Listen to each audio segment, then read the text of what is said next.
Hello, everybody. Welcome to Forensic Science from the Basement. You are here with your instructor, Mr. Andraco, and Bonesy over here. Everybody loves Bonesy, if you didn't know.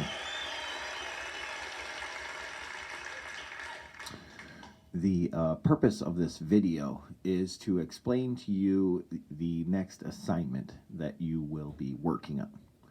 Your next assignment is a DNA court case research project. It is simply a paper. Some students have organized it into a PowerPoint, and if you would like to do that, that's also an option. But some people prefer the paper. But if you are a PowerPoint thing kind of person, go for it. Make a slideshow. But we'll talk about that in a minute. It's a very simple project, but it is going to take a little bit of work in a few sections. So I'm going to give you deadlines and checkpoints along the way to make sure that when the day comes, you don't hand in garbage and you didn't know any better. So I want to set this up so that we'll be in contact with each other. So I'm making sure that you're hitting your bullets, you're hitting your numbers, and you can get, all of the credit for this assignment. So let me just walk through this very quickly. This is a DNA court case research project, which you will research a court case that has DNA evidence that was used to either convict or exonerate. I think in the last video I said exonerate, but when I was doing some research, some of the articles are hard to find, and I'd like you guys to do some different ones. So I will give you the option to choose an article where DNA evidence was used to convict or exonerate, just to make it easier for your search. Because when you present to me a court case that you want to work on for your project, it needs to include all of these 5 bullets. Don't worry if you can't read this.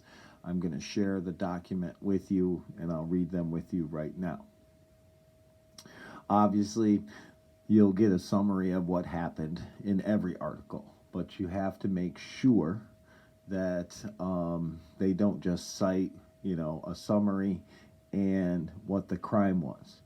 You also need to know names of suspects and victims. You also need to know the amount of time, what was the verdict of the court case, if there was an exoneration, did they serve time, how long did they serve time, what happened, things like that we need to know. The toughest one is going to be the last one.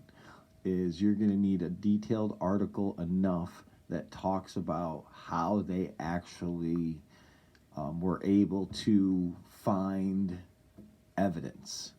So if it was a murder trial, usually they say blood or forcible hair follicles, or maybe it's a rape and murder where there's semen or whatever. But the court case that you do your research on needs to be very, very detailed so that you can provide all 5 bullets of this information.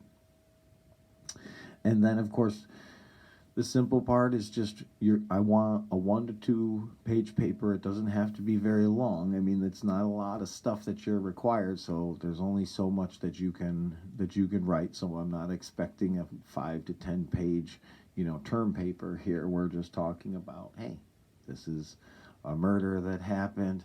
This guy was convicted. DNA evidence proved him wrong, and now he's out after serving so much details because they found records of this DNA.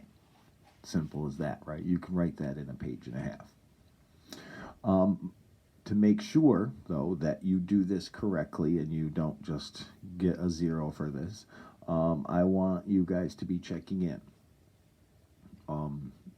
I want you to submit to me an article or two articles and say, I like this one and this one, or I like these couple, and I will send you back and say, use this one. This one has enough information. And then you're going to get your 3 points for that phase. Okay. Phase 2 is I'm going to want an outline. I don't want a rough draft of the whole thing written. I just want, hey, I'm going to talk about what happened. I'm going to talk about the crime, make sure I cover the victims' names, then say they served this much time because this type of evidence was used, and the jury convicted, on all counts or whatever. So I want to see just an outline of that. And then, obviously, you will finally put together a paper, or, right, if you're going to do a PowerPoint presentation, right, just give me all the slides. They can be just titled. They don't have to be filled in with all the information, but you can just send me titled slides. And then at the end, when you're done, you will share with me the paper, or you will share with me the slideshow. Okay, so all of these will have deadlines to them. I'll give you about a week. I know that you have plenty of other courses to be working on, and this is an elective, so I'll probably give you a week for each of these phases. So I am making this video tonight on a Wednesday. I will post this first thing tomorrow, Thursday, and so you will have all the way until next Friday, the 15th, to get phase 1 done. Okay, so all of that will be posted on the site as well, so you'll have it to reference along with this document. So I think that's it for the explanation. Please feel free to email me with any questions and anything along the way, and I am more than happy to help. So, from Andraco's Forensic Science in the Basement, have a good one.